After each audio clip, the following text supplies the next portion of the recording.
Good afternoon, everyone. Thank you for joining us. This session is managing short and long-term side effects of chemotherapy. My name is Debbie Larson, and I'm a nurse with Kaiser Permanente, and I'm here to introduce our wonderful speakers today. So we have Dr. Kirsten Kadoyama and Dr. Kayla Grzybowski with us today. A couple housekeeping things I want to get off the table first. If you are an imaging tech getting continued education credits today, please be sure to sign in and out of the session. The sign-in sheet is at the very back of the room. Also at the back of the room are some little index cards and some pencils. Those are for question and answer session at the end. So what we'll do is that if you have a question that you would like the speaker to address, we'll have you jot it down on the card. We'll collect the cards at the end and go over those questions. Now, I think at this point in the conference, most of you have found most of the major landmarks. We have the vendor room with all of our great sponsors. We have restrooms very close to us. It's just left outside of these doors, so you don't have to go all the way back by the ballroom for that. I do also want to let you know that we do have interpreters working with us in the back of the room today, so there will be some low-level talking going on back there. If that is disruptive to you, we just encourage you to come a little closer to us up front, but they will be making sure that all of our participants can understand the information. So we appreciate everyone's understanding of that. All right, I'm going to do a little introduction so you guys know who these lovely ladies are. Both of these providers are pharmacists with Kaiser Permanente's medical hematology and oncology departments. Okay, Dr. Kadoyama is a clinical oncologist with Kaiser. She was born and raised in Honolulu, Hawaii, and she moved to Oregon in 2013 to attend Oregon State University Pharmacy School. She also attended a program with Providence St. Vincent's Medical Center, which she completed in 2018. Dr. Grzybowski received her doctorates of pharmacy at Oregon State University and OHSU. Kayla completed her postgraduate training at St. Joseph's Medical Center in Tacoma, Washington, where she implemented a pharmacist-run clinic to provide support to patients with gynecological malignancies. Since joining Kaiser in 2017, Kayla has developed numerous protocols to manage chemotherapy-induced side effects and is an active member of our Medication Safety Committee. So, can you give me, please, a warm round of applause to welcome our speakers today.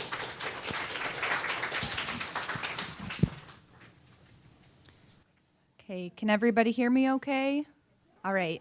Thank you, Debbie, for that great introduction, and thank you all for being here today. I'm Kayla, and I'll go ahead and get this presentation started.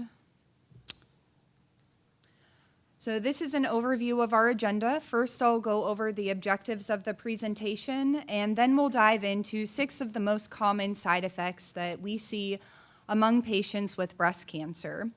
Those side effects include chemotherapy-induced peripheral neuropathy, hormone-related symptoms, bone health, chemotherapy-induced nausea and vomiting, cardiotoxicity, and lastly, some preventative health approaches. The objectives of the presentation are 1, to describe the management of side effects associated with the treatment of breast cancer, 2, to identify the most common chemotherapy drugs used to treat breast cancer that cause peripheral neuropathy, and secondly, the treatment options utilized to treat chemotherapy-induced peripheral neuropathy. And the third objective is to become familiar with preventative health approaches for patients with breast cancer. First, we'll go over chemotherapy-induced peripheral neuropathy. Chemotherapy-induced peripheral neuropathy is a condition caused by chemotherapy drugs that results in damage to the peripheral nerves. Neuropathy is typically dose-dependent and cumulative, and what this means is that as the dose of the chemotherapy agent increases, the risk of neuropathy also increases. Now, the one exception to this is with paclitaxel. And with paclitaxel, patients may experience an acute pain syndrome after receiving treatment. This was originally thought to be due to myalgias and arthralgias, but new data actually suggests that this may be an acute neuropathy rather than a disorder of the muscles or the joints. When patients get this acute pain syndrome with paclitaxel, there's also data that suggests this may be an early indicator of that patient being at risk for development of neuropathy as treatment progresses. Neuropathy has a symmetric stocking and glove distribution. This means that patients typically have symptoms in both of their hands or both of their feet. And the symptoms include numbness, tingling, loss of sensation, feelings of pins and needles, burning, and discomfort or pain. The onset of neuropathy can be acute, which means during treatment, or neuropathy can occur months to years after the completion of chemotherapy treatment. When neuropathy occurs months to years later, this is sometimes referred to as coasting. And the most common chemotherapy agents that result in this coasting type of neuropathy are the platinum agents such as carboplatin.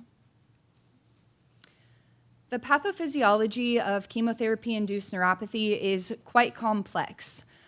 Many different chemotherapy drugs can cause neuropathy, and all of the chemotherapy drugs cause this neuropathy in a slightly different fashion by targeting the nerves at slightly different areas. And to keep it simple, we won't go into all of that today, but what you should know is that there's 3 different types of peripheral nerves. You have autonomic nerves, which control the internal organs. You have motor nerves, which control the muscles and the way that we move. And then our 3rd type of nerve is the sensory nerves, and the sensory nerves affect sensation. In general, peripheral nerves connect the brain and the spinal cord to the rest of the body. And chemotherapy drugs target these nerves, and the nerves that they target most are these sensory nerves because the sensory nerves tend to be thinner and they aren't as protected as some of the other nerves such as motor nerves and autonomic nerves. So for the duration of this presentation, when we're talking about neuropathy, we're talking about chemotherapy-induced peripheral sensory neuropathy. Motor neuropathy and autonomic neuropathy can also occur with chemotherapy medications used to treat breast cancer, but it's much less common than the sensory neuropathy.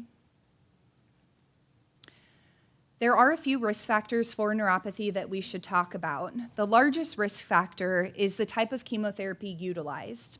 So platinum agents, including carboplatin and cisplatin, as well as taxanes, including paclitaxel, nab-paclitaxel, and docetaxel, are the largest contributors of neuropathy in breast cancer patients. Other chemotherapy drugs used to treat breast cancer that cause neuropathy include eribulin, ixabepilone, and vinorelbine. Prior radiation and surgery can also predispose patients to neuropathy because these types of interventions can also damage the nerves. And another risk factor are pre-existing conditions. Patients who have diabetes, peripheral vascular disease, or HIV and AIDS are at an increased risk because these comorbidities themselves can cause damage to the nerves and result in peripheral neuropathy. Folate deficiency has also been tied to neuropathy, and patients at older age are going to be at an increased risk of neuropathy versus patients at a younger age. Tumor pathology can also impact peripheral neuropathy. If a patient has a tumor that's pressing directly on those peripheral nerves, then that can result in neuropathy. For prevention of neuropathy, there have been quite a few interventions looked at. So before we dive into these interventions, I want to mention a couple of things. So if you read an article and it's talking about this new medication or this supplement is really good at preventing X side effect, and you bring that to your physician or your pharmacist, what they want to know is they want to know what kind of a study was this looking at. And the most robust and highest quality study is something that we call a randomized controlled trial. What we also want to see is we want to see a large number of patients, and we want it to be a patient population that is consistent with all of you. So we want it to be in breast cancer patients. So that's just a little bit of background information that will hopefully make understanding this a little bit clearer. So in terms of exercise, there was a secondary analysis of a phase 3 randomized controlled trial, including 314 patients who were receiving chemotherapy. So like I mentioned, this is the type of trial we want, and this is quite a large patient population, so things are good so far. And what this trial did is it took half of those 314 patients and it had them participate in an exercise program. And this exercise program was a 6-week progressive exercise program in which patients had to walk every day. And the hope was that they would be able to walk 10,000 to 12,000 steps per day. And each week they were supposed to try and increase the amount of walking that they were doing by 10 to 20%. The exercise program also had a strength training component in which patients participated in strength training using resistant bands 7 days per week. The other half of the 314 patients were told to participate in whichever exercise treatment regimen they were currently doing, but they weren't provided any specific instructions on exercising every day or using resistance training. Now, what this trial found was that the patients who participated in this 6-week progressive exercise program, they actually had less neuropathy as a result of chemotherapy than the patients who did not participate in this program. What the study also found was that patients who were older had a higher benefit than patients who were younger and participated in this exercise program. So although our NCCN and ASCO guidelines don't recommend exercise as a preventative therapy for chemotherapy-induced peripheral neuropathy, exercise does have many benefits and it has very low risk of harm to our patients. So it's certainly an appropriate option for patients to participate in some sort of walking program during treatment as a means of preventing chemotherapy-induced peripheral neuropathy. There have also been some supplements that have been looked at for preventing neuropathy. The first one that I'll talk about today is omega-3 fatty acids, or fish oil. In this randomized controlled trial, there was 57 patients with breast cancer who were receiving paclitaxel. So again, it's a strong trial, but much less patients than we saw in our exercise trial. And what they did with this trial is they took half of the patients and they had them take fish oil 3 times a day during chemotherapy and for the month following chemotherapy. The other half of the patients did not take fish oil. Instead, they took a placebo pill. What this trial found was that the incidence of neuropathy in patients taking omega-3 was about 30%, whereas the incidence of neuropathy in patients not taking omega-3 fish oil was almost 60%. So there was quite a decrease in the rates of neuropathy in patients taking the fish oil. The American Society of Clinical Oncology, or ASCO guidelines, says that there is inconclusive evidence to recommend for or against the use of fish oil, and that's just because the results of this trial have not been replicated in additional trials, and it was a fairly small patient population. So if you're interested in taking fish oil, just be sure that you discuss that with your provider or your pharmacist prior to doing so. The last supplement that I'll talk about today is vitamin E. And there's actually been quite a few trials looking at vitamin E for the prevention of neuropathy. And what we saw in earlier trials was that there was some benefit. However, earlier trials included very few patients. So this most recent trial was a randomized controlled trial with 207 patients who were either being treated with a platinum agent or a taxane, 2 of the most common drugs that cause the neuropathy. And what this trial found was that there was no difference in the incidence of neuropathy, the time to onset of neuropathy, or the need for a chemotherapy dose reduction. So with that evidence available, the ASCO guidelines recommends against the use of vitamin E for the for the prevention of chemotherapy-induced peripheral neuropathy. So now we're going to switch gears and talk about the treatment of neuropathy. So this is once you already have neuropathy, how we're going to treat it. And what's really important to recognize here is that we typically do not treat neuropathy while you're actively receiving chemotherapy. And the reason for this is because those chemotherapy drugs cause damage to the peripheral nerves. And the treatment options that we have for neuropathy are not reversing that nerve damage. They're simply treating the symptoms of neuropathy. So if you have neuropathy, we don't want to give you something that's going to mask the symptoms. Meanwhile, you're receiving chemotherapy that can be causing more damage. So it's really important that if you have neuropathy during treatment, you let your provider know, because you may need a dose reduction, and it's unlikely that you will have treatment for that neuropathy until you complete chemotherapy treatment.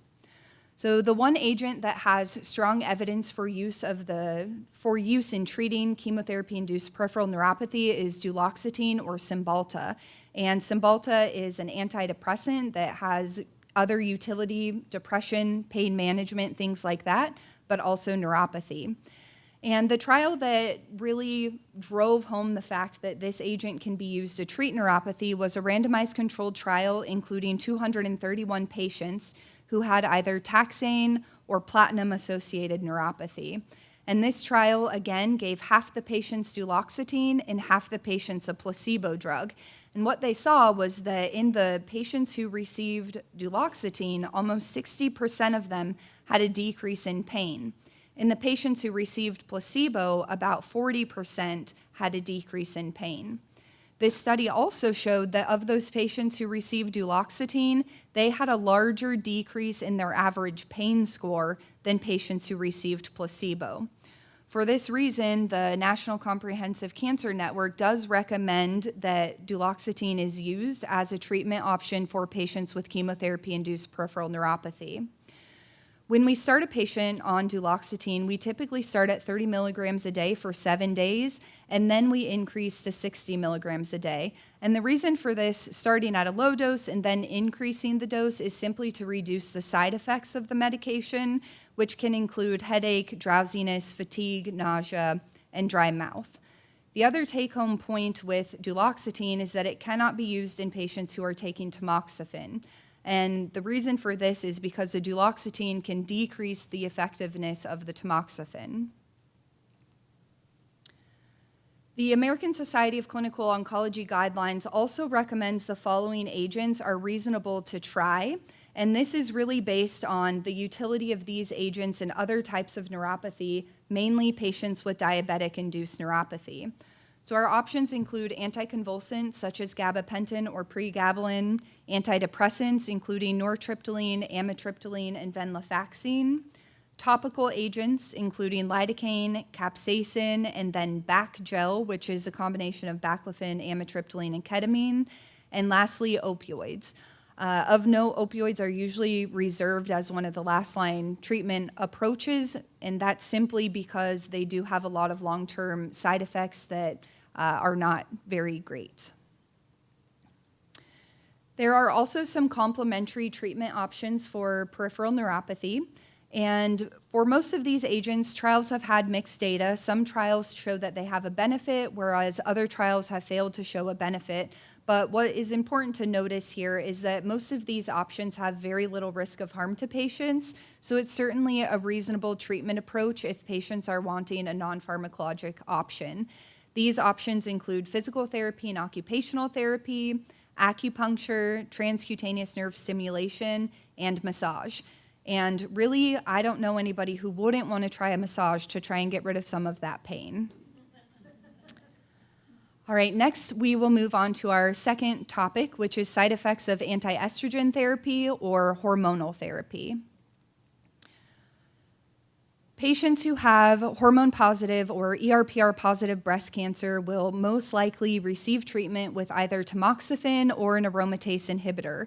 These medications work differently, but ultimately the end goal is the same. The goal is to decrease the amount of estrogen in the body. Unfortunately, decreasing the amount of estrogen in the body has quite a few side effects that are fairly bothersome for the majority of patients. These side effects include vasomotor symptoms or hot flashes, vaginal dryness, thinning or loss of hair, decreased bone mineral density, arthralgias, which are joint pains, and myalgias, which are muscle pains. First, we'll talk about vasomotor symptoms, also known as hot flashes. So hot flashes are defined as recurring transient episodes of flushing and sweating with a sensation of heat, often accompanied by palpitation or anxiety, and sometimes followed by chills. These vasomotor symptoms are a very common side effect occurring in 20 to 40% of patients.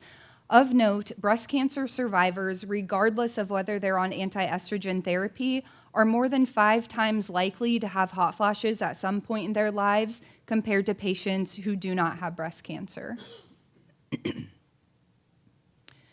We do have some non-pharmacologic treatment options for vasomotor symptoms.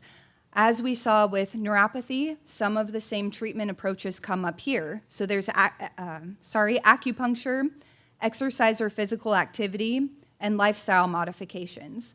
Lifestyle modifications include smoking cessation, limiting alcohol, which is 1 drink per day for females, avoiding caffeine, weight loss if overweight and maintaining a healthy BMI, dressing in layers, wearing cotton clothing, using cotton bedding, and using fans or cooling aids in the home to try and keep cool. For pharmacotherapy treatment approaches for hot flashes, we also have some options. So the National Comprehensive Cancer Network does make some recommendations, and their preferred treatment options for hot flashes are venlafaxine, which is an antidepressant, and gabapentin, which is an anticonvulsant. As you can see here, there's a whole list of antidepressants that can be used in patients with hot flashes. We also have one antihypertensive medication, clonidine, and there's emerging data for the use of oxybutynin as well to help with these hot flashes. Oxybutynin is not yet in the guidelines because it still is fairly new literature and studies supporting that use. What's important to keep in mind here is that some of these antidepressants, the ones with the asterisks, sertraline, paroxetine, and fluoxetine, again, these cannot be used in patients with tamoxifen because it can decrease the effectiveness of tamoxifen. The next side effect associated with hormonal therapy is myalgias and arthralgias. So myalgias and arthralgias can be caused by drugs. The most common drugs to cause these symptoms include taxanes and ixabepilone, and then the aromatase inhibitors and tamoxifen. Risk factors for the development of this side effect include age, with younger patients being at higher risk, prior chemotherapy, especially with taxanes, a history of arthritis or history of arthralgia, and a diagnosis of fibromyalgia. So what you can see with the table here is that the prevalence of arthralgia is higher in patients receiving aromatase inhibitors compared to patients receiving tamoxifen. What you'll also see is that the median time to onset is much earlier in patients receiving aromatase inhibitors, with the average time being about 14 months, versus patients taking tamoxifen, where the average time to onset is about 18 months.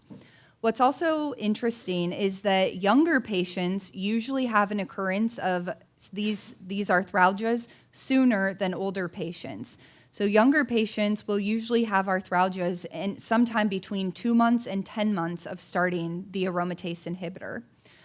Something that's also good to recognize is the fact that usually about half of patients will have resolution or an improvement in these arthralgias at about 6 months of treatment.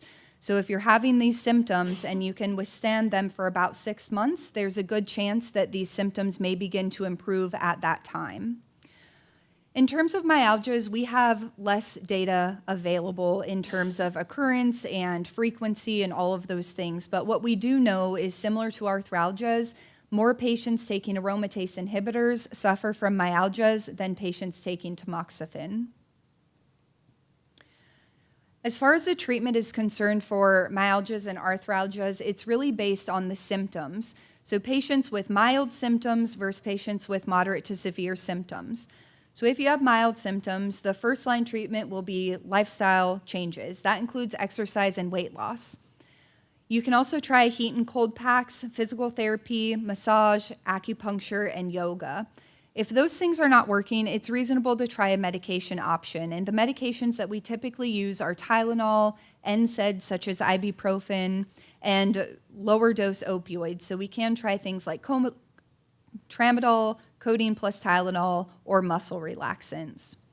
For patients who have moderate to severe symptoms, it's still advisable to try lifestyle modifications, but typically we do need some pharmacologic therapy or some type of an intervention. So patients can try having a drug holiday, and that typically entails stopping the medication for 2 to 3 weeks to see if symptoms resolve, and then kind of going from there and assessing how the symptoms are and how it improved. You can also consider switching from an aromatase inhibitor to tamoxifen. And in the study that looked at patients who switched from an aromatase inhibitor to tamoxifen, about 75% of patients had either improvement or resolution in the arthralgias. Another option is to switch from one AI to another AI. And the study that looked at this saw that about half of patients who switched to an alternative AI had an improvement or resolution in their symptoms of arthralgia. Pharmacotherapy options also include NSAIDs such as ibuprofen, opioid combinations such as Norco, and pain modifiers. And those pain modifiers are really our antidepressants and pregabalin or gabapentin.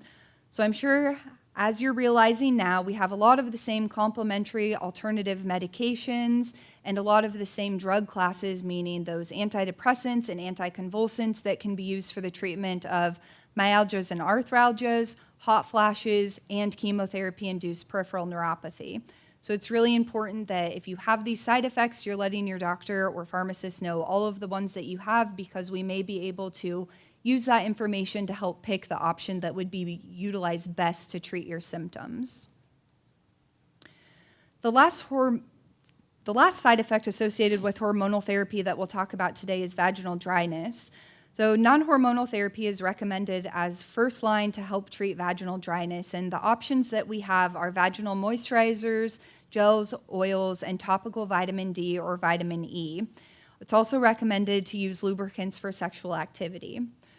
If that is not effective for patients and they're still having symptoms, then we can consider hormonal therapy. So local estrogen therapy, including rings, suppositories, or creams, can be considered. Rings and suppositories are preferred over creams, and the reason for this is because they have lower systemic absorption with the rings and suppositories, suggesting that it may be safe in patients with hormone-positive breast cancer. That being said, it's extremely important to have that conversation with your physician and see what the risk versus benefit is for your certain case. All right, the next side effect that we'll talk about today is bone health. The effect of estrogen on bones is extremely complex, but essentially estrogen helps to stimulate bone remodeling and keeps bones strong. And when we have lower levels of estrogen in the body, we lose bone mass and the bones become weaker. Having weaker bones puts you at an increased risk of having fractures. Okay, I'm glad that this slide was large enough for you to hopefully see, but what you can see is the green bars represent naturally occurring bone loss. And so that one on the second one here is postmenopausal women who are greater than 55 years old, and they have about 1% bone loss per year. The second one is menopausal women who are less than 55 years of age, and they have about 2% bone loss per year. Now, the blue bars represent bone loss in patients who are receiving cancer therapy. So that first blue bar there is aromatase inhibitor therapy in postmenopausal women. So that's at about 2% bone loss. And then the second to the last one here is aromatase inhibitor plus a GnRH agonist in premenopausal women. So you can see that this group loses bone much more quickly than the postmenopausal women. And then the last bar is premature menopause secondary to chemotherapy. So these are the patients who resulted in menopause from their chemotherapy drugs, and they're the ones who lose bone mass at the fastest rate. So what do we do about it? The National Comprehensive Cancer Network has a guideline addressing this, and essentially what they say is that all patients with cancer who are at an increased risk for bone loss because of therapy and or age need to be screened for bone loss. And the way that we screen patients for bone loss is by using a DEXA scan. And a DEXA scan essentially tells us the bone mineral density of the patient. And it's recommended that patients have a DEXA scan once every 2 years so that we can monitor bone loss. Physicians will also use something called a FRAX tool. And a FRAX tool essentially takes into account all of a patient's risk factors, whether it's smoking, age, and also takes into account their bone mineral density, and it tells the provider the patient's 10-year risk of having a major fracture. So by using these two tools, it will help the provider determine whether or not the patient should be on something to prevent bone loss or to treat bone loss. As far as prevention of bone loss is concerned, there is a non-pharmacologic recommendation, and that's weight-bearing exercise. And weight-bearing exercise is recommended because it helps to strengthen the bones. It's also recommended to avoid tobacco and limit alcohol. As you can imagine, heavy alcohol use could increase the risk of falls and therefore increase the risk of damaging the bones. It's also extremely important to have an adequate intake of calcium and vitamin D.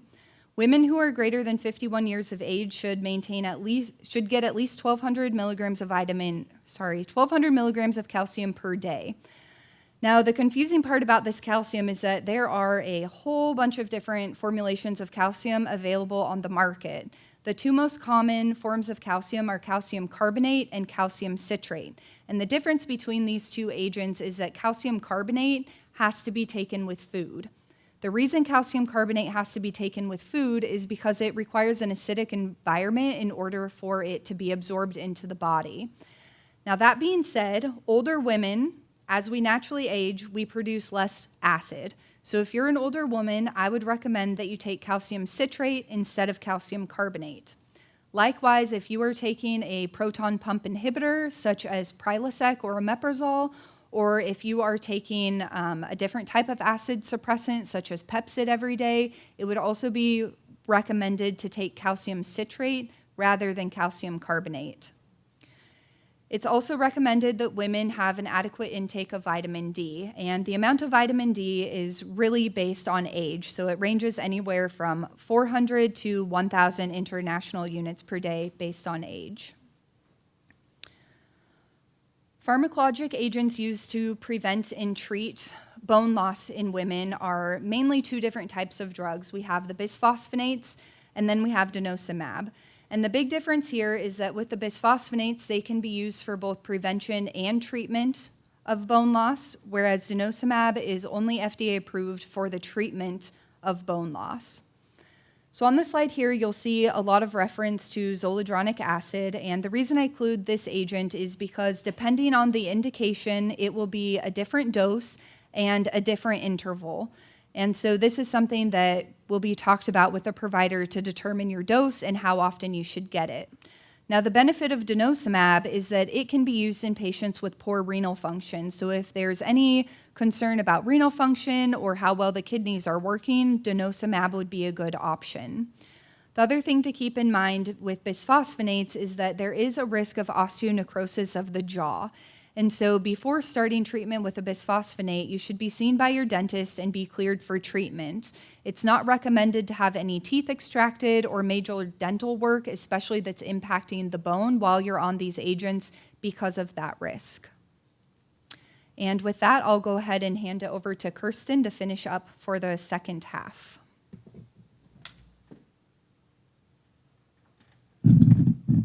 Excuse me. Thank you, Kayla. Good afternoon, everyone. We'll finish up the presentation today talking about chemotherapy-induced nausea and vomiting, cardiotoxicity, and some preventative health with the focus on immunizations. So first, let's talk about chemotherapy-induced nausea and vomiting, and I'll be referring to it as CINV throughout the presentation. First off, what is it? As the name indicates, it's nausea and vomiting caused by chemotherapy agents. And when we're looking at CINV, our goal ultimately is to prevent it from occurring.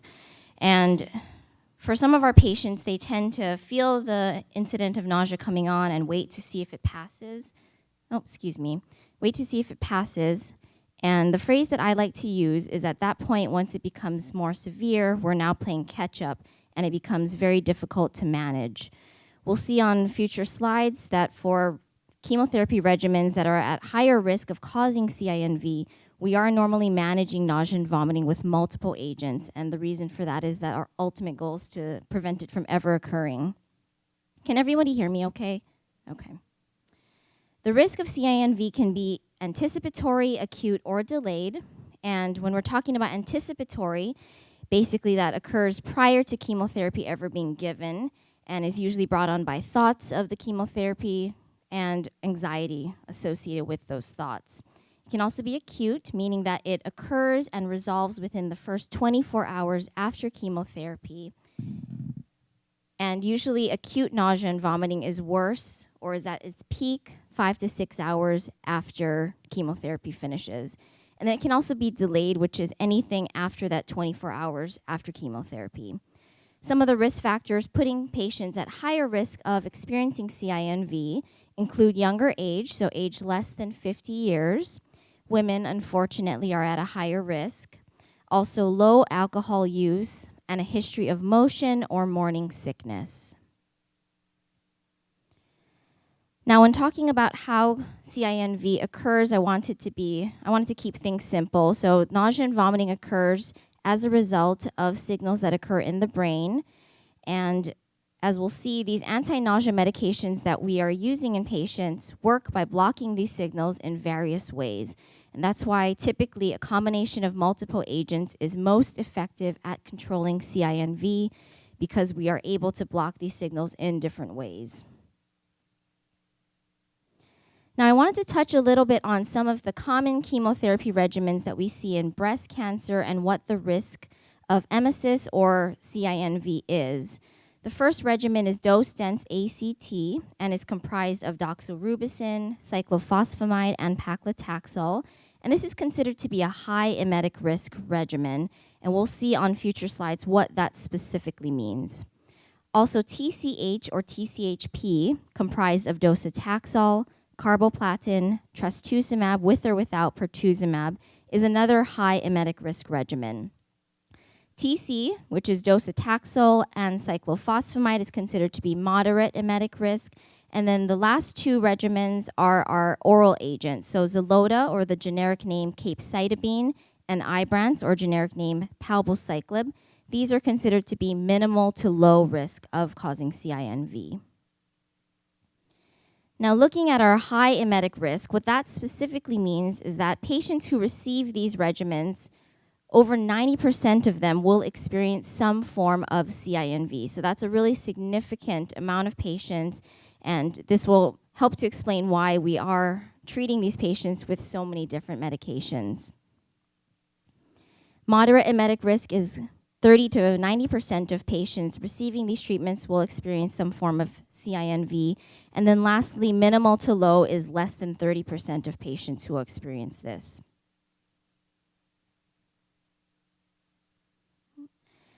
Now, I wanted to touch briefly on some non-pharmacologic recommendations, and some of these recommendations we are making to all of our patients regardless of how many antiemetics they have available in their arsenals. The first one is to take anti-nausea medications early and as often as needed. I mentioned previously that some patients tend to wait to see if the nausea passes, and more often than not, what I see is that the nausea actually worsens, and at that point, we're playing catch up and it's very hard to manage. So taking them at the first sign of nausea and taking them as often as they can be taken based on how they're prescribed is perfectly fine. Also, eating small, bland meals throughout the day will help. So small meals can help from feeling overly full, which can precipitate nausea, but also having a little bit of food in your stomach throughout the day can help to decrease the CINV.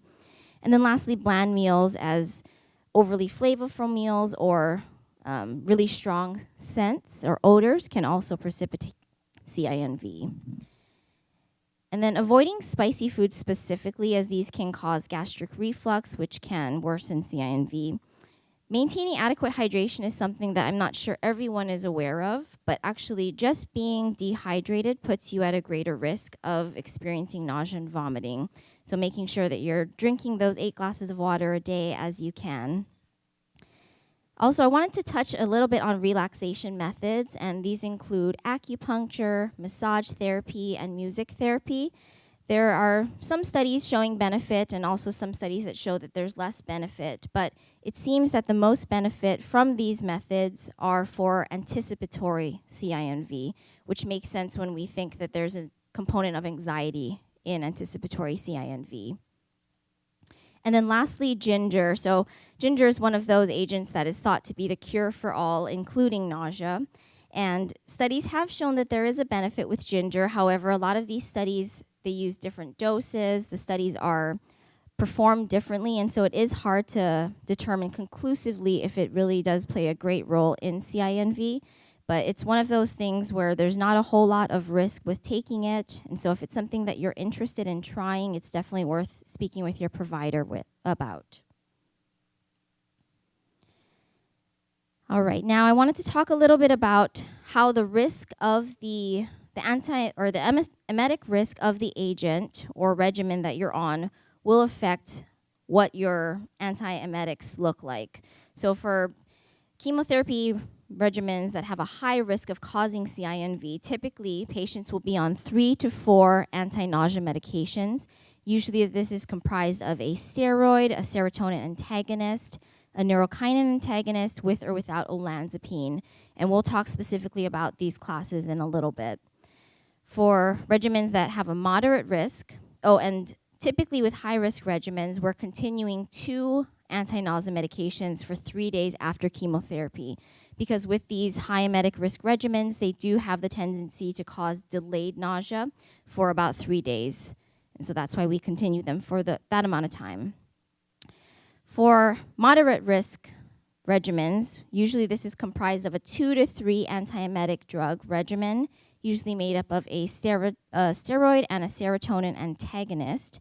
And typically 2 of these medications are continued for 2 days after chemotherapy. For our moderate risk regimens, usually the delayed nausea only lasts for about 2 days post-chemo. And then for our low-risk regimens, usually it's just a single agent and it's given 30 minutes prior to treatment. And for these patients, we are also providing them with as-needed medications for breakthrough nausea. And then lastly, for our minimal risk, we're usually just using as-needed medications only. Now, this is certainly not a comprehensive list of the antiemetics that are available to us, but this list comprises most of the common medications that we use at Kaiser. And the ones that I've highlighted here are really our agents of choice, and we'll be discussing these specifically on the next few slides. First off, dexamethasone. This is a steroid. However, its mechanism in CINV is actually unknown.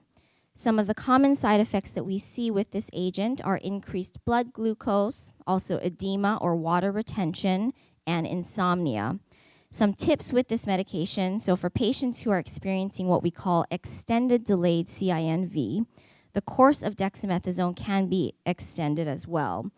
So for instance, I mentioned previously, high emetic risk regimens typically cause nausea for about 3 days after chemotherapy, but some patients may experience nausea for 5 days after. And so we can extend the course from 3 days to 5 days to help better manage the CINV. Because it can cause insomnia, we always recommend that it be taken in the morning and with a meal to help decrease stomach upset. And then the increase in blood glucose that we see can be quite significant, and it's most notable within the first 48 hours after dexamethasone.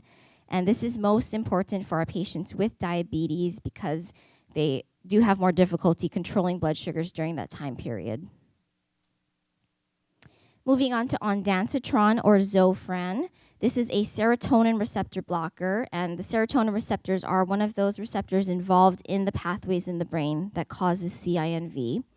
Some of the most common side effects that we see are headache and constipation, and the headache can present differently in different patients. For some patients, it's very mild and passes as the patient adjusts to the medication. And for some patients, it actually presents as a migraine-like headache.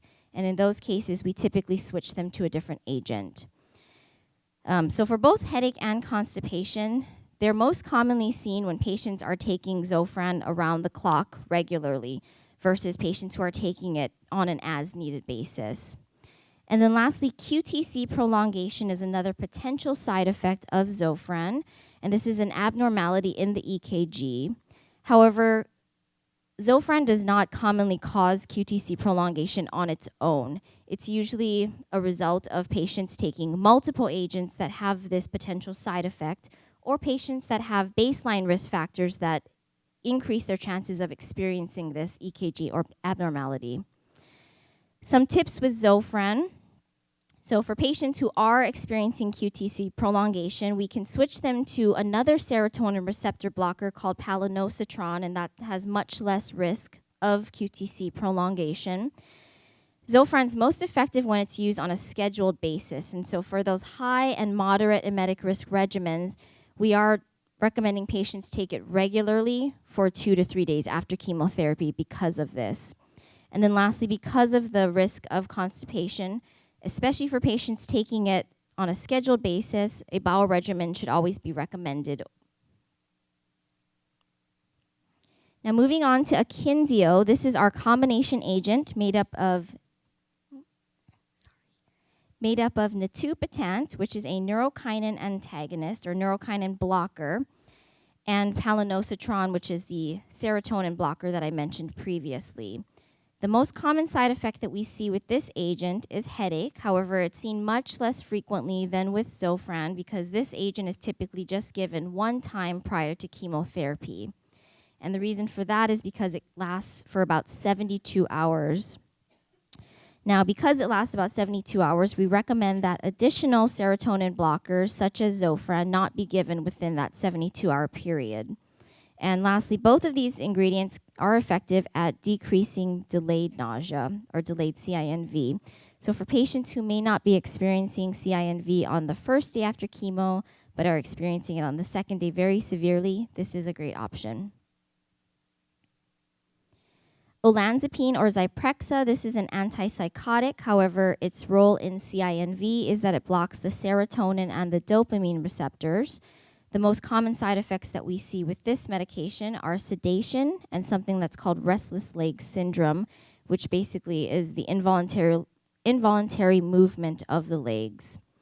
For patients who are experiencing excessive sedation or restless leg syndrome with the 10 milligram olanzapine dose, usually we can decrease the dose to 5 milligrams with good results in terms of decreasing both the sedation and the restless leg.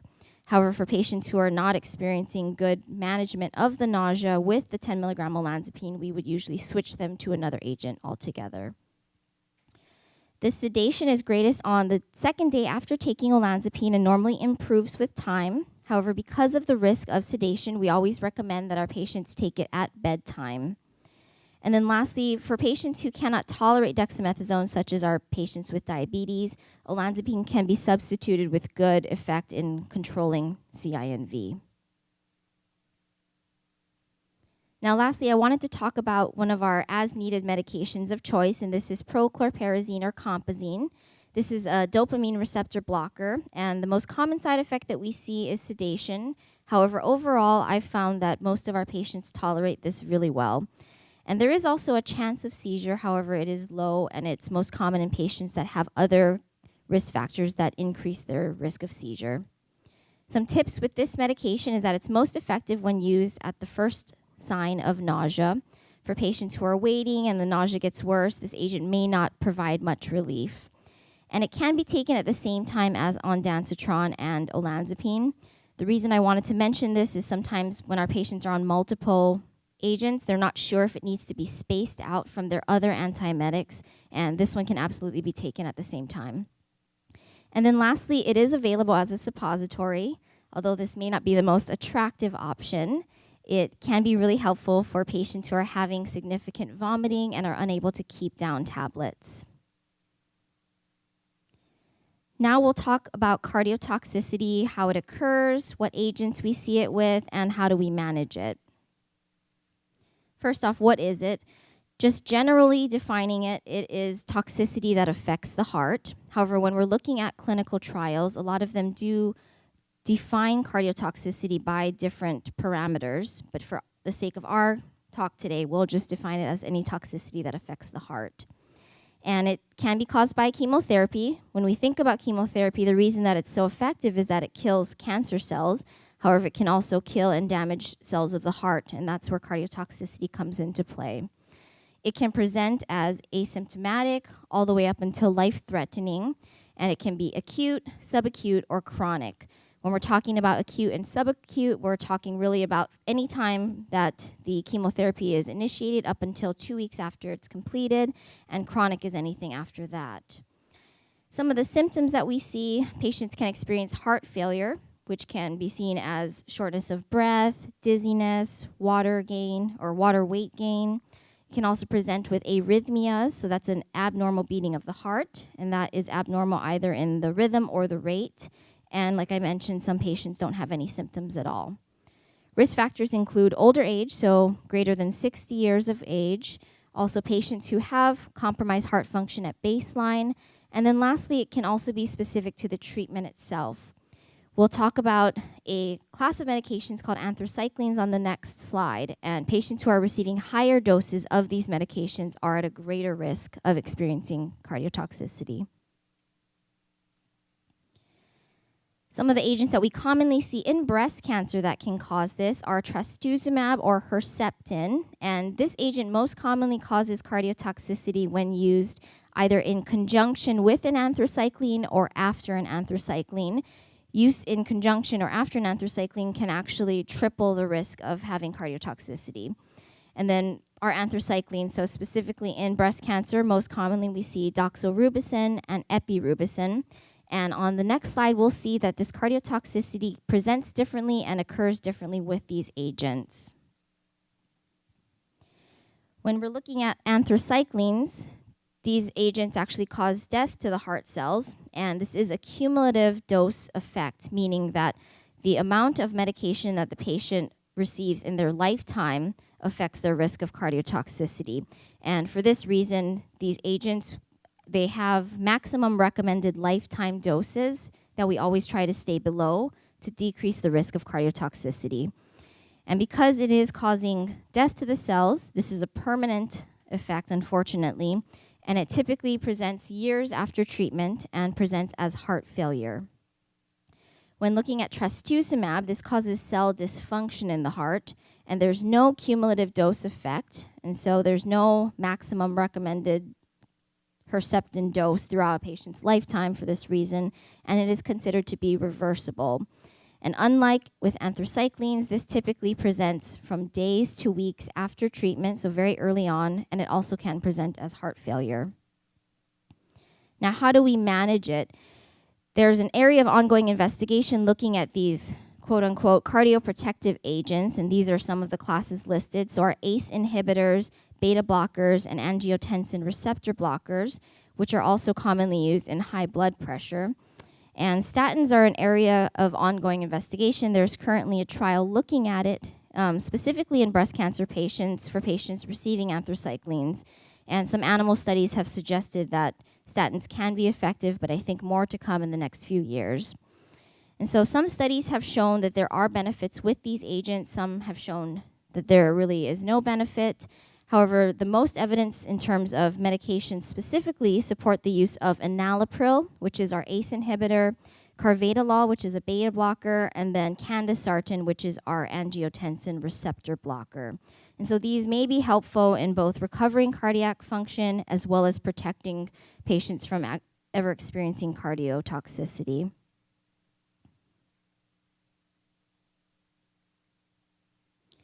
And lastly, I wanted to touch on dexrazoxane or Zenocard. This is an IV medication that's given 30 minutes prior to an anthracycline treatment, and it's FDA approved specifically for patients receiving doxorubicin who are experiencing cardiomyopathy with metastatic breast cancer, for patients who are going to be receiving a lifetime dose of doxorubicin of greater than 300 milligrams per meter squared.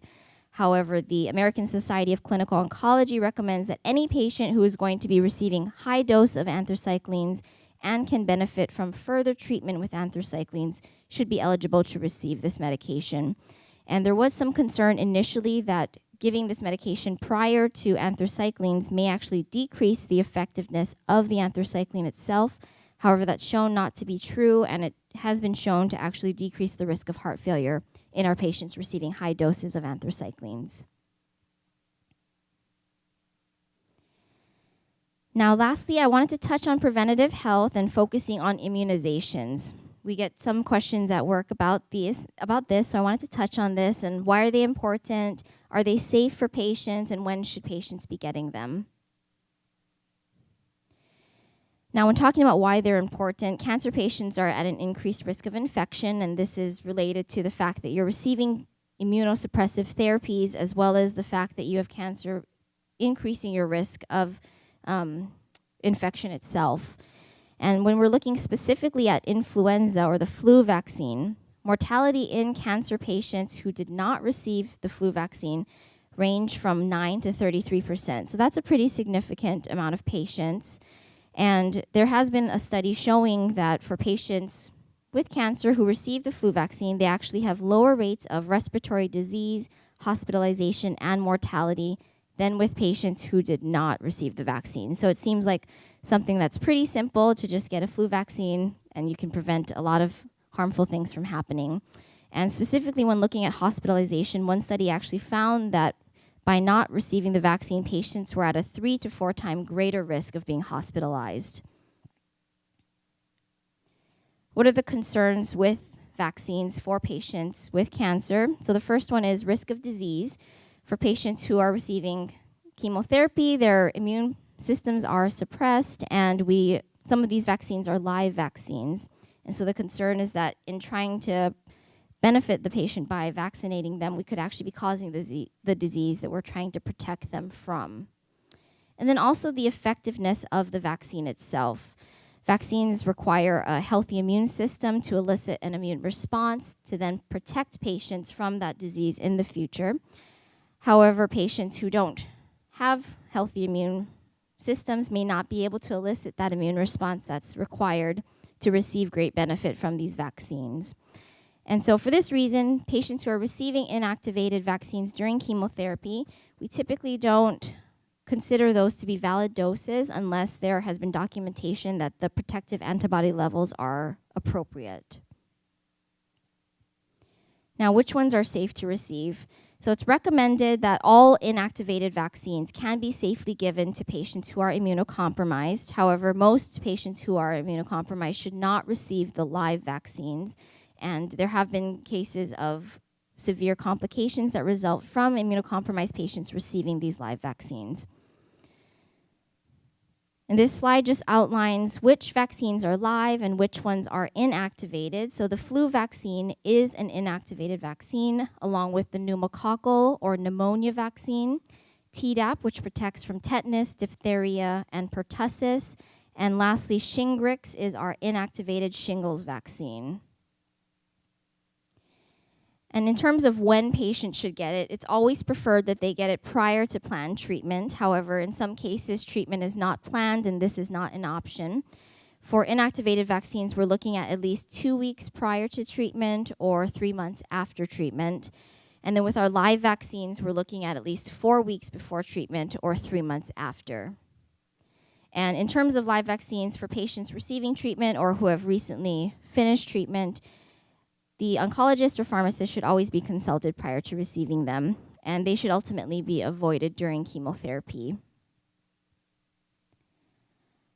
Lastly, I wanted to touch on the influenza vaccine or the flu vaccine because this is one that is recommended for all patients with cancer to receive the inactivated version each year. And the high-dose flu vaccine, or the one recommended for patients 65 and over, is an inactivated vaccine as well. However, the flu mist or the nasal spray is the live version of the flu vaccine and should be avoided for patients who are immunosuppressed. And then the flu vaccine is a little special in that in addition to being able to be given prior to chemotherapy and after chemotherapy, it's actually also been shown to be safe to give in between cycles. So for patients actively undergoing chemotherapy, they can receive it in between cycles, and the timing of that will depend on how long your cycle is specifically. So that concludes our presentation. Thank you so much for having us. And now Kayla and I will be taking questions. Can we get a warm round of applause for our ladies? So we have some note cards. If anybody needs a note card for question, does anybody have any questions filled out that I can collect?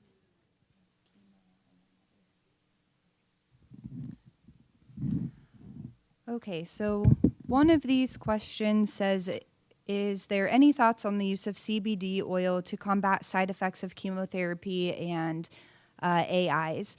And we get a lot of questions about THC and CBD oil in our practice, so it's something that I've actually read quite a bit on. And there is some literature that supports the use of those agents to help manage some of these side effects. It can be used to help with nausea, vomiting, can be used to help with some of these myalgias and arthralgias. That being said, there is not a lot of data about how THC or CBD oil interacts with chemotherapy. What we do know is about the metabolism of THC and CBD oil, and it can theoretically impact the chemotherapy medications that a patient is taking during breast cancer treatment. So it's always a good idea to have your pharmacist aware that that's something you're interested in taking, so that we can look at the specific drug that you're on and see if it may interact with the CBD oil or THC. Also, topical CBD oil is likely okay because there's less systemic absorption, but if it's something that you're taking orally, it would certainly need to be looked at in terms of how that drug can interact with the specific type of chemotherapy or AI that you're using. All right, the next question is about having chronic daily pain in feet, and it looks like recurrent falls and ultimately a diagnosis of neuropathy in the feet, and asking what you can do about chronic pain and what is the likelihood of this pain resolving over the long term. With chemotherapy-induced peripheral neuropathy, it is causing damage to those peripheral nerves, and unfortunately, there hasn't been any agent shown to repair those nerves. There is some data that suggests exercise may actually help improve the nerves and kind of reverse some of that damage to the nerves, but this is very preliminary and we need to know more about it. So in terms of treating neuropathy, the guideline recommended option would be Cymbalta or duloxetine. And Cymbalta or duloxetine also has benefit in patients who do have chronic pain. It can be used for the treatment of chronic pain. So I would recommend that as a first-line treatment option for chronic neuropathy. Some of the other options that we went over can also be considered. And so usually what you would do is you would try one of these medications and give it a good trial, meaning being on the higher dose of the medication for at least 1 to 2 months. And if there's no benefit, then stopping that medication and trying an alternative medication. Okay, the next question is also about neuropathy. And it says, is there any data showing less chemo-induced peripheral neuropathy with weekly Taxol versus every 3-week Taxol? And this is a complicated question because we really have 3 different regimens that we can use with taxanes. Taxanes can be given every week, every 2 weeks, or every 3 weeks. And there haven't really been any trials specifically looking at every 2-week versus every 3-week and so forth. So what we do know is that patients who have the every week dosing do tend to have less neuropathy than the every 3-week dosing. But when we're looking at that every 2-week dosing, then I'm sorry, I think I said that backwards. Patients who have the every 1-week taxane dosing do have more neuropathy. Patients who have every 3-week dosing have less neuropathy. Where the waters get a little bit muddy is looking at the every 2-week dosing, because we don't have any trials that are comparing the rates of neuropathy in every 2-week versus every 1 week. So typically, we don't really know in that regard. There's another question asking if there's any research in cryotherapy during treatment for prevention of chemotherapy-induced peripheral neuropathy.